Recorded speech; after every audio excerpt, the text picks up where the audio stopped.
My name is Bo Michael, and I'm an attorney based primarily in the Tampa Bay area. I've been an attorney for 24 years here in the state of Florida, and my current practice is primarily in the area of employment discrimination. I represent employees who have been fired from their jobs, and my primary office right now is in Tampa, but I also have branch offices in Orlando, and then I recently opened branch offices in Boca Raton, Palm Beach Gardens, and Fort Lauderdale and Miami. So I'm pretty much currently doing an employment practice statewide in the state of Florida. I'm one of the few employment lawyers out there who represent employees. The vast majority of employment lawyers out there represent employers, which means they represent the companies, not the individuals making claims.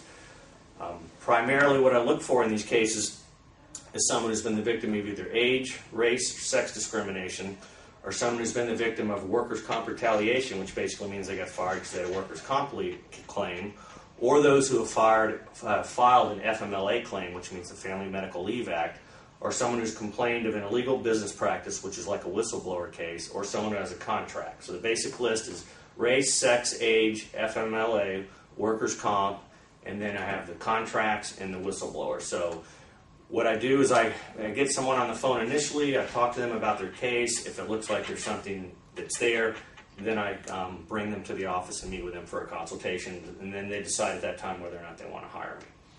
So I'm pretty much a plaintiff's employment attorney at this point in time, and doing that primarily for about 3 years right now in the state.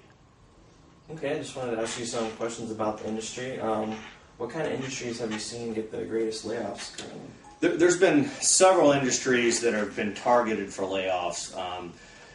Defense industry has had a fair amount of layoffs. The hospital industry has had a fair amount of layoffs. I would say the phone companies are probably, I've handled a lot of cases, Verizon, based out of Tampa. There's a hospital here I probably should name in Orlando that lays off a lot of people. So the layoffs have been pretty much across the board, but I would say specifically in banking, real estate, and in the healthcare industry. And how does the process generally work when getting laid off? There's a number of things. Florida is what's called an at-will state or a right-to-work state. It's not a right-to-work state, which basically means an employer can lay off an employee for any reason if they don't have a contract, which probably 95% of the people in Florida don't have contracts or employment agreements. The difference is when someone gets laid off, the employer literally has the right to walk in one day and say, sorry, we're going to let you go, have a nice day, bye, in a 5-minute conversation. The question is, you got to look behind the scenes as a lawyer and say, is that person really let go because he's a subject of race, sex, or age discrimination, or those lists of items that I gave you earlier that I look for, and is that the real reason? Is that person let go because they're older, maybe making more money, and they want to bring in a younger, cheaper employee? So you got to kind of look behind the real reasons for the termination. Okay, and what kind of severances or any news people receiving, generally speaking?